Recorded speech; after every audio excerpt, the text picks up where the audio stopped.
naman ay papakita ko sa inyo ang mga halaman na pwede nating itanim kahit na tag-ulan.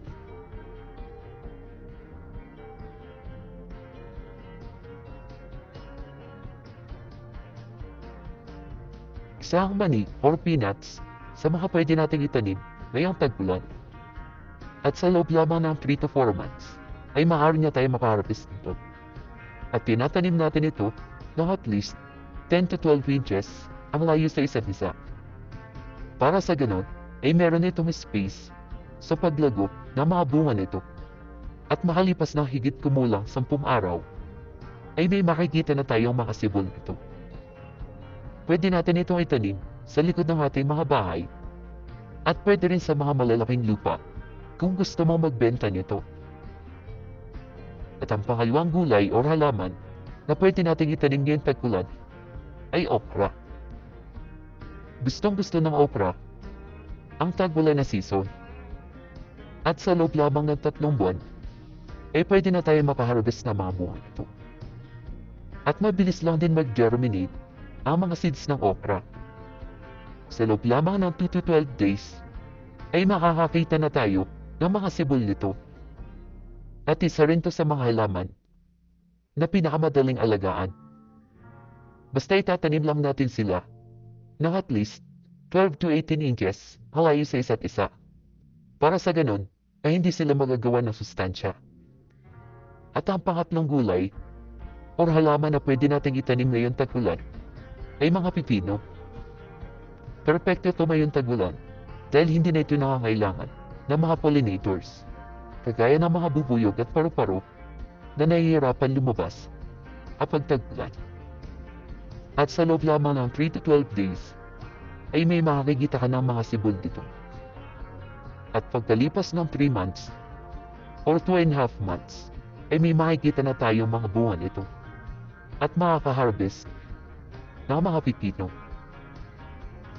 At ang pang-apat na gulay na pwede nating itanim ngayong tag-ulan ay mga eggplant or talong. At napakatibay din ng talong sa araw at sa ulan. Sa katunayan, pwede natin itong mapakinabangan ng hanggang 2 taon or higit pa. Kaya siguradong dadaan talaga ito sa tag-araw at tag-ulan. At mula pagkatanim natin ay maaari na tayo makaharvest nito after 3 months. At mula pagkatanim natin ito ay may makikita na tayo mga sibol after 7 to 14 days. At ang panglimang halaman na pwede nating itanim ngayong tag-ulan ay mga baggy beans or mga green beans. At matibay din ito kahit na nauulanan siya. Sa loob lamang ng 70 to 90 days ay maaari na tayo makaharvest ng mga bunga nito. At maganda ito itanim ngayon dahil makakatipid tayo sa pagdidilig at makakatipid din tayo sa pagbili ng mga bunga nito. Dahil madalas tumataas ang presyo ng mga bilihin gulay kapag tag-ulan. At ang pang-anim naman ay mga sitaw. At dahil kapamilya siya ng mga green beans or mga baggy beans, ay pwede rin tayo makaharvest ng mga to after 70 to 90 days. At mabilis lang din mag-germinate ang mga buto nito. After 5 to 12 days ay may makikita ka ng mga sibol nito. At ang pang-pitong halaman na pwede nating itanim ngayong tag-ulan ay mga ampalaya. At maraming farmer talaga ang nagtatanim nito kapag tag-ulan. Dahil siguradong mas mataas ang presyo ng gulay sa mga wet season. At sa loob ng 10 to 15 days ay may makikita na tayo mga sibol nito mula sa ating pagkatanim. At pagkatapos natin itong may transplant, ay makaka-harvest na tayo ng mga ampalaya after 3 months. At syempre, hindi mawawala sa ating listahan sa mga gulay at halaman na pwede nating itanim ngayong tag-ulan ang mga mais. Ito talaga ang mga sikat na itanim sa mga farmer kapag tag-ulan.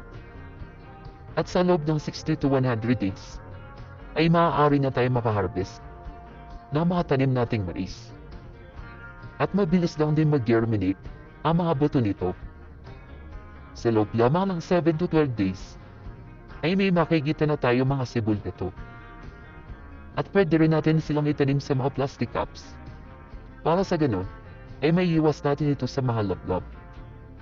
Para hindi sila kainin at hindi masayang ang ating mga buto. At isa pang kagandahan ng mais, ay maaari natin itong itanim sa tabi ng ating mga bahay o sa likod ng ating bahay. Basta itatanim lang natin siya sa lugar na maarawan ito ng at least 6 na oras. At ang pangsyam na gulay na pwede natin itanim ngayong tag-ulan ay mga lubati. At napakadali nitong buhay ngayong tag-ulan. Pwede natin itong itanim sa mga container at pwede rin natin itong itanim ng direkta sa lupa. Kukuha lamang tayo ng mga cuttings sa mga stem na mga nabibili natin sa palengke. At pagkatapos ay lulubugyan natin ito sa lupa. At pagkatapos ng ilang linggo ay may makikita na tayo mga sibol ito. Pwede rin natin itong pagapangit sa ating mga ginawang balag. At ang panghuli at pang-10 nating halaman na pwede natin itanim ngayong tag-ulan ay mga kamote.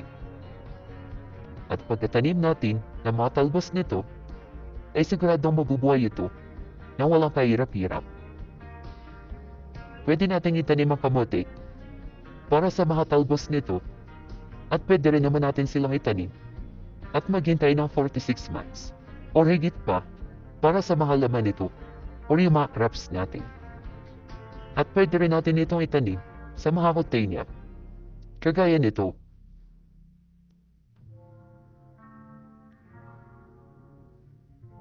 At bilang bonus ay nagsama pa ako ng isang halaman o pang-11 halaman na pwede nating itanim ngayong tag-ulan.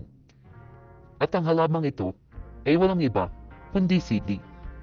Dahil self-pollinated din ang mga ito, ay tamang-tama ito na itanim ngayong tag-ulan.